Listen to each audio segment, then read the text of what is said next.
Assalamualaikum warahmatullahi wabarakatuh. Dalam video sebelum ni saya ada bagi tahu yang saya nak cerita tentang kamera iPhone 14 Pro dalam satu dedicated video, which is video kali ni lah. Saya dah guna iPhone 14 Pro dalam satu jangka masa. Saya dah ambil beberapa gambar, and dalam video kali ni saya nak tunjuk kepada anda perbezaan gambar antara iPhone 14 Pro dengan gambar yang saya ambil guna Samsung Galaxy S22 Plus. Untuk makluman anda, main kamera untuk iPhone 14 Pro ni ialah 48 megapiksel, and dia punya zoom dan juga ultra wide tu 12 megapiksel. Manakala untuk Samsung Galaxy S22 Plus, dia punya main kamera ialah 50 megapiksel, telephoto 10 megapiksel, and dia punya ultra wide 12 megapiksel. Nanti anda compare sendiri, anda bagi pendapat anda dalam ruangan komen di bawah. Tanpa berlengah lagi, anda bersama saya Ashraf Jeffrey dalam channel YouTube Mona Lisa. Kalau anda belum tekan butang subscribe, pastikan anda tekan butang subscribe dan juga button loceng yang ada dekat tepi dia. Jom!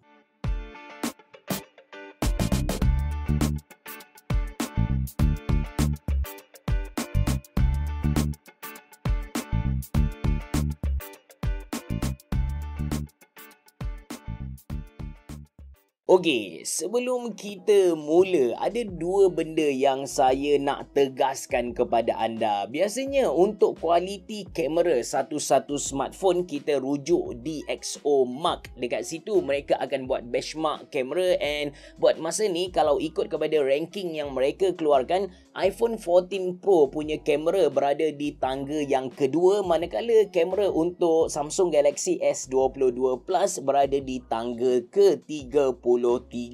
Satu perbezaan yang ketara, tapi bila kita bercakap tentang kamera ataupun gambar itu sendiri, dia adalah satu perkara yang subjektif. Yang kedua, untuk perbandingan kali ni, saya just snap guna auto setting. Saya tak go for pro ataupun manual mode, sebab saya cuba letak diri saya di dalam kasut pengguna biasa. Pengguna biasa mana pandai nak main dengan manual, nak main dengan exposure, nak main dengan color, temperature bagai tu. Mereka buka apps kamera dan tekan button snap. Itu sahaja. So, ini beberapa gambar yang saya ambil menggunakan dia punya main kamera, ultra wide, lepas tu telephoto dan juga selfie kamera. Kita tengok dulu untuk main kamera dia. Untuk iPhone 14 Pro, main kamera dia ialah 48 megapiksel, manakala Samsung S22 Plus ialah 50 megapiksel. Ini gambar yang pertama. Belah kiri ialah iPhone 14 Pro S dan belah kanan ni ialah Samsung Galaxy S22 Plus. Berdasarkan gambar yang saya ambil ni, kita boleh nampak warna untuk Samsung Galaxy S22 Plus ni lebih kontras. Warna biru dia, hotel dekat belakang ni, warna dia lebih terang berbanding dengan iPhone punya. Cuma kalau anda tanya saya antara dua ni, saya lebih suka warna yang dikeluarkan oleh iPhone sebab nampak lebih natural. Okey, kita pergi kepada gambar yang kedua. Kalau gambar yang kedua ni, kalau anda tak nak main editing kan, maybe anda akan go for Samsung Galaxy S22 yang berada dekat kanan ni, sebab warna dia tu bagi saya dah cukup. Warna hijau daun tu, walaupun kita nampak dia macam tak tulen sangat, tapi bila kita upload dekat media sosial, warna ni lagi cantik lah berbanding dengan iPhone punya. Tapi yang iPhone punya, kalau anda nak main dengan anda nak tambah lagi warna-warna dia, anda nak buat manual editing kan, iPhone punya lagi cantik lah. Untuk gambar yang ketiga ni, yang belah kiri, which is iPhone 14 Pro, memang menang bagi saya. Dia lebih natural, lagi sedap untuk kita tengok, and anda boleh tengok detail gambar dia lagi power kalau nak dibandingkan dengan Samsung. Lagi-lagi kalau kita fokus di bahagian ni kan. Okey, jap saya tunjuk. So, kalau dekat Samsung ni ada detail-detail yang dah hilang kalau kita fokus ke bahagian ni. Tapi untuk iPhone dia masih kekal lagi. Untuk gambar yang ni pula kan, saya prefer, sebenarnya dua-dua gambar ni bagi saya cantik lah. Dia punya warna memang kita nampak yang Samsung punya dia lebih kebiruan, dia lebih kepada kontras. Tapi dua-dua deliver gambar yang sangat cantik bagi saya. Belakang nampak blur dengan sangat bagus, dan detail detail-detail dekat langit ni pun kita nampak dengan terang. Kalau tengok dekat kepala Push ni kan, tak ada overexpose lah, walaupun matahari memang menghadap belah kanan, which is dua-dua smartphone ni deliver gambar yang sangat cantik. Manakala untuk gambar ni, ini adalah gambar dalam studio. Saya buka satu lampu and lampu tu berada dekat depan, keyboard ni berada dekat belakang.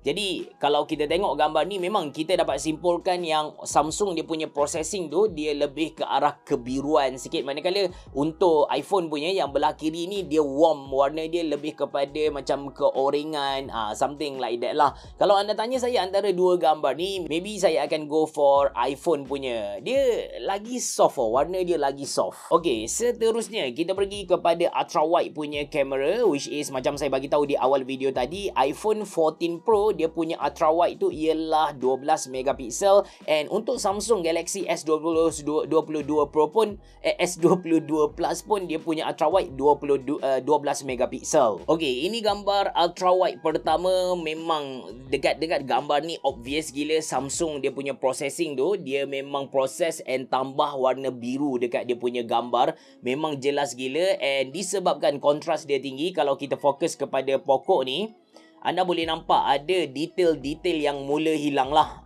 Kalau kita fokus dekat buah ni, saya tak tahu ni buah apa, tapi anda boleh nampak di bahagian ni kan, bahagian ni memang dah hilang lah. Detail untuk Samsung tu memang kalah kalau nak dibandingkan dengan iPhone punya. Tapi to be honest dengan anda, saya suka dengan kedua-dua gambar ni. Nampaklah tekstur langit dekat atas tu pun nampak menarik, and dia punya distortion tu tak obvious sangat. Okey, kita pergi kepada gambar yang kedua. Dekat gambar kedua ni, kita boleh nampak dengan jelas yang Samsung punya ultra wide ni berlaku distortion. Dekat bawah ni anda boleh nampak saya punya pagar tu macam melengkung. iPhone pun dia melengkung juga, tapi lengkungan dia tu tak berapa teruk, which is benda ni memang kita rujuk kepada perkataan distortion tu sendiri. And ultra wide dia untuk iPhone sebenarnya lagi luas. Kalau nak lagi luas ke? Kalau tengok dekat sini sebenarnya lebih kurang samalah. Mungkin kedudukan masa saya ambil tu sedikit berbeza. Saya tak ada satu alat yang letak atas bawah, jadi saya ambil dulu dengan Samsung, lepas tu saya pun repeat dengan iPhone, ataupun vice versa macam tu. That's why kedudukan tempat saya ambil tu sedikit berbeza. Kalau dekat iPhone ni anda boleh nampak rumah ni kita nampak full, tapi dekat pokok belah kiri ni dia tak nampak full. Manakala untuk Samsung pula, rumah belah kanan ni tak nampak full, and pokok dekat belakang ni dia nampak sampai belakang dia. Jadi dari segi ultra wide tu sendiri, perbezaan dia tak ketara kecuali dari segi bab distortion. Warna tu macam saya bagi tahu kepada anda tadilah, Samsung dia memang lebih ke arah kebiruan. Okey, ini gambar ultra wide ketiga dan terakhir yang saya nak tunjuk kepada anda. Kita basically memang cantik lah kan, sebab saya pandai ambil gambar. Gurau. Tapi kita nak tengok signboard ni. Signboard kedai saya, Samurai Yakiniku dekat Berak 12, Kota Baru, Kelantan. Kalau anda orang Bangi, anda boleh pergi dekat Bangi Gateway, ataupun Selangor kan, anda boleh pergi dekat sana. So bila kita zoom in dekat saya punya signboard ni, obviously yang iPhone punya lagi sharp. Kalau nak dibandingkan dengan Samsung, anda boleh tengok dekat pedang ni, ikon pedang ni, iPhone punya memang sharp gila, tapi Samsung punya dia macam blur sikit. Warna putih dekat bawah ni bukanlah apa kita kata flare ke, tak. Memang warna cat. Warna putih ni dia jatuh ke bawah.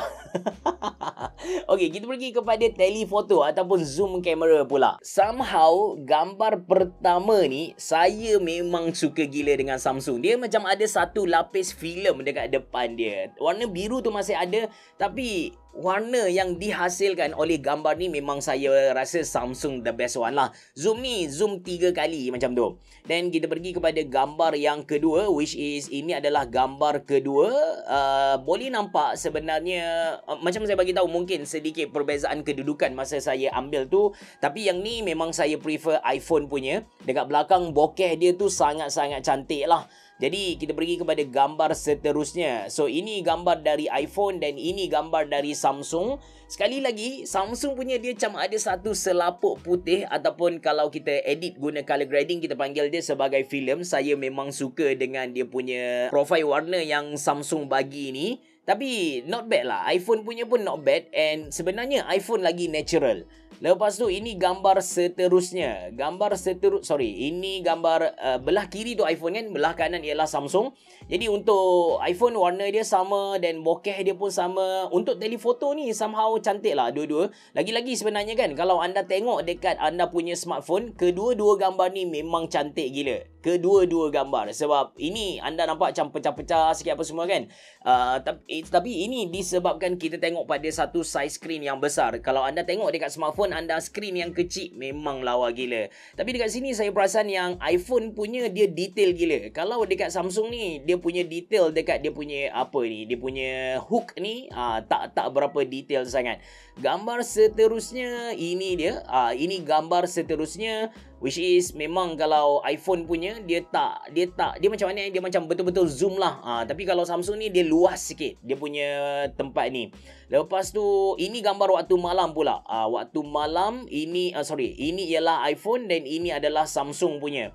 Ini adalah waktu malam untuk Samsung dan ini adalah waktu malam untuk iPhone. Samsung ni anda nampak macam cantik kan? Anda nampak memang macam cantik, tapi sebenarnya kalau tempat tu banyak lampu akan berlaku banyak spill ataupun flare. Saya tak pasti sebutan dia apa, tapi perkataan yang tepat tu apa, tapi anda boleh nampak kalau macam belah kiri ni ada banyak cahaya masuk lah. Jadi warna gambar tu pun dia jadi tak sharp sangat. Tapi untuk iPhone dia sebenarnya lagi cantik. Kalau anda ambil gambar dalam bandar ataupun dalam bilik ke, sebenarnya untuk night mode ni iPhone lagi cantik. Okey, tadi tu telefoto then last kali kita nak pergi kepada selfie, which is tak banyak juga gambar selfie tu. Untuk selfie ni first kali saya nak tunjuk yang saya cerita tentang night mode tadi. Jadi ini gambar belah kiri ni saya dengan wife saya dekat betul-betul dataran Mara Kota Baru pada waktu malam. Ni gambar yang Samsung punya. Belah kiri ialah iPhone, belah kanan ialah Samsung. Anda boleh fokus dekat lampu tu. Lampu dekat iPhone punya dia lagi cantik lah. Dia lagi precise. Dia tak ada macam spill. Kalau anda tengok dekat Samsung ni. Okay, kita fokus pada lampu anda boleh nampak Samsung punya dia memang dah rosak dah. Hitam langit tu memang dah rosak dah. Tapi iPhone punya dia dapat kekalkan warna langit hitam tu. Jadi warna dia lagi cantik sebenarnya kalau nak dibandingkan dengan Samsung punya. Okey, ini pula selfie dekat area rumah saya. Untuk iPhone ni anda boleh nampak dekat belakang ni dia punya pencahayaan tu kita kata tak rosak kan gambar lah, keaslian gambar tu. Tapi untuk Samsung dia memang pecah, ada spill, warna dia jadi macam pelik lah, jadi terang dekat situ kan. Cuma kalau selfie ni pada waktu malam untuk objek yang berada betul-betul dekat dengan kamera dekat muka saya ni, kita boleh nampak yang sebenarnya Samsung lagi cantik dia punya warna ni. Lepas tu kita tengok lagi gambar selfie yang lain. Ini adalah Samsung, ini adalah iPhone dan ini adalah Samsung. Lepas tu anda tengok dekat sini, ini memang obvious gila. iPhone punya gambar ni detail gila kot. Anda boleh nampak saya punya lubang-lubang dekat muka tu. Memang jelas gila kalau nak dibandingkan dengan Samsung. So belah kiri ni ialah iPhone, belah kanan ialah Samsung. But still, kedua-dua kamera sebenarnya dua-dua brand dia deliver warna yang sangat cantik lah sebenarnya. Lagi kalau kita tengok gambar selfie yang ikut bawah ni, untuk Samsung belakang dia tu dah hilang dah. Detail-detail dekat langit belah kanan ni dah hilang. Tapi untuk iPhone dia masih kekalkan. And warna untuk iPhone sebenarnya lagi cantik kalau nak dibandingkan dengan Samsung punya. So itu perbandingan kamera antara Samsung S22 Plus dengan iPhone 14 Pro untuk dia punya selfie, normal, ultrawide dan juga telefoto. Saya, to be honest, saya merasakan yang kebanyakan flagship phone punya kamera sekarang dah sampai satu level yang lawa gila kalau kita pakai automatic mode. Kalau kita nak main dengan pro ataupun manual mode, itu cerita yang seterusnya, cerita yang lain. Tapi sekarang kita bercakap tentang penggunaan orang biasa, bukan rakyat marhain, sebab rakyat marhain tak beli flagship phone. Tapi kita cakap tentang user biasa. Mereka hanya buka apps kamera dan tekan snap, lepas tu itu sahaja. Maybe kalau dia upload dekat social media, dia ada tambah filter, itu lagilah menjadikan satu hujah yang mana kita tak perlu pun beli kamera yang sampai 100 megapiksel ataupun 200 megapiksel yang besar-besar. Cukup dengan kamera yang kita kata maybe 30 megapiksel sahaja. Bagi saya itu dah memadai, seriously. Dan Antara dua-dua smartphone ni, kalau anda tanya saya kamera mana yang cantik, saya akan kata iPhone 14 Pro lah. Untuk dia punya warna, untuk dia punya saya punya taste tu sebenarnya dia lebih ke arah iPhone 14 Pro punya kamera berbanding dengan Samsung S22 Plus. Saya tak nafikan S22 Plus kamera dia pun cantik, gambar yang dia tunjuk kepada kita tu pun lawa, tapi bila saya ambil kira keseluruhan penggunaan dari dalam bilik, keluar rumah, outdoor, lepas tu pergi ke kafe, iPhone dia deliver warna dan juga gambar yang sharp berbanding dengan Samsung Galaxy S22 Plus. Atau maybe anda ada pendapat anda sendiri, anda boleh kongsikan dekat ruangan komen di bawah. Itu saja dari saya. Terima kasih kerana menonton. Assalamualaikum warahmatullahi wabarakatuh. Bereboh. Jumpa lagi.